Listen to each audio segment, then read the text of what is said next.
Nesse vídeo eu gostaria de falar mais precisamente sobre dois aspectos da pintura e do ato de pintar, que é o processo e o método.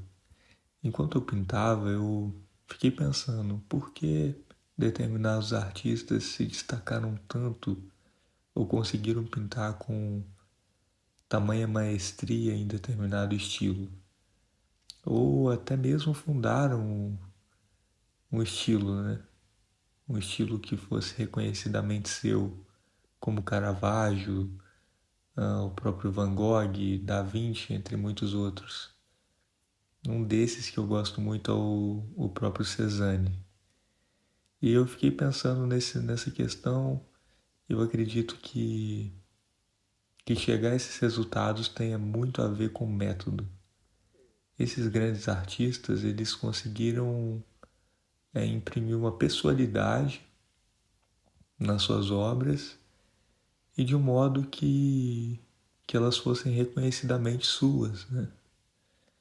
Isso tem muito a ver com dominar uma técnica e fazer, é claro, a exaustão, né? Fazer sempre e ganhar horas de voo nessa prática artística.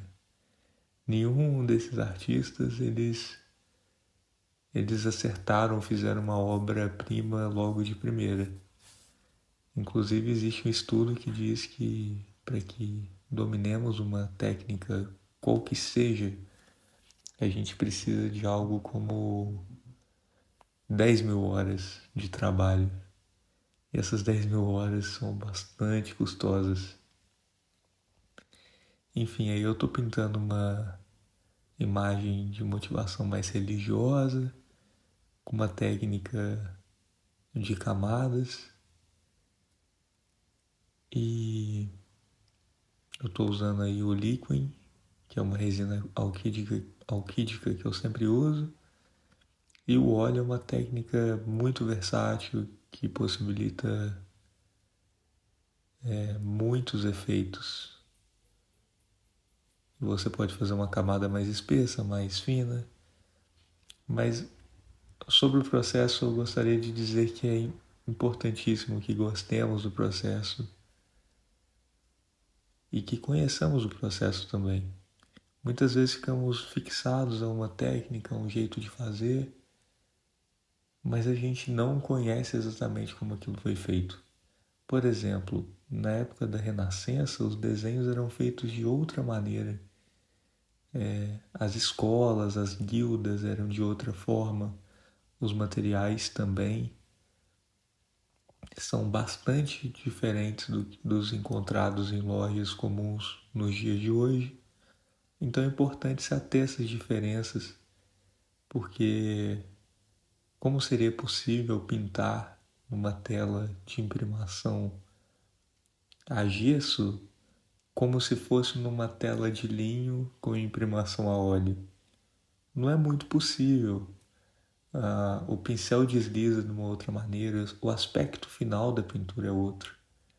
Isso vale para tudo, para tinta. As tintas de hoje não são exatamente como as tintas antigas. Vamos nos ater apenas à tinta branca, que por vários séculos foi apenas o branco de chumbo, que é uma tinta altamente tóxica e basicamente foi banida, né? Tanto a produção como a venda para artistas ou para outras finalidades.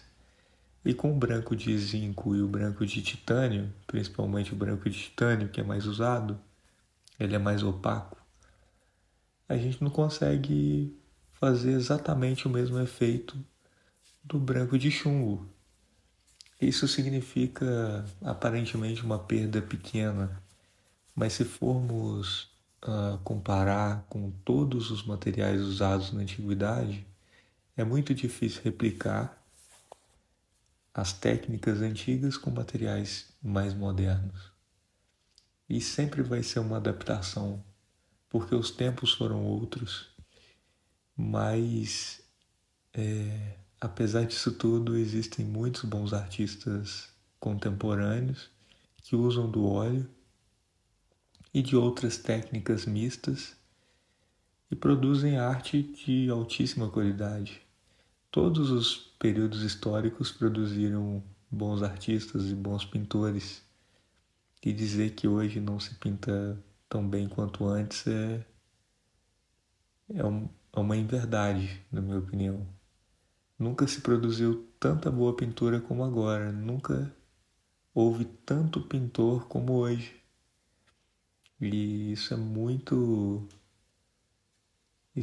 louco de pensar, porque normalmente a gente olha para os grandes mestres, mas nós olhamos com uma certa distância, né? Nós percebemos o que eles fizeram, a trajetória deles, tanto é que todos já estão mortos há muito tempo, né, em sua maior parte. Mas os artistas de hoje, a gente não consegue ter essa distância temporal para observá-los com mais, com uma capacidade melhor. Mas eu acredito muito que nunca se produziu tanta boa arte como agora, tanta boa música como agora. Hoje se produz música clássica, hoje se produz pintura clássica, vamos nos ater à pintura. Hoje se produz boa pintura clássica, boa pintura modernista, em todos os estilos. E muitas coisas mistas, experimentais, que eu acredito que seja também parte da natureza contemporânea. Então é importante a gente gostar do processo, se ater a ele, ao nosso processo e, e claro, incorporando estilos e técnicas e maneiras de fazer que já foram feitas. É muito difícil tentarmos inventar algo completamente novo ou tentar, não sei, inventar roda mesmo. Seria muito melhor que pudéssemos, como o próprio o próprio Picasso disse, né? Roubar a técnica dos outros, né? Não apenas copiar, mas roubar. E isso significa basicamente que nos apropriemos das técnicas e incorporemos a nossa própria história. Eu acho que é disso que fala a pintura. E deixar também de olhar muito para referência o tempo todo, deixar o processo um pouco mais livre. Nesse vídeo eu queria mais fazer uma conversa, eu queria trazer alguns pensamentos, muito mais do que a técnica. A técnica é importante, a gente aprende, mas o pensar a arte, aí sim eu acredito que acaba sendo mais importante. Espero que você tenha gostado. Foi mais um desabafo, talvez. Espero que você goste. Se puder curtir, comentar o que você achou, o que você concorda ou não. E nos vemos em breve. Espero que assim seja. Um abraço, espero que você pratique bastante a pintura.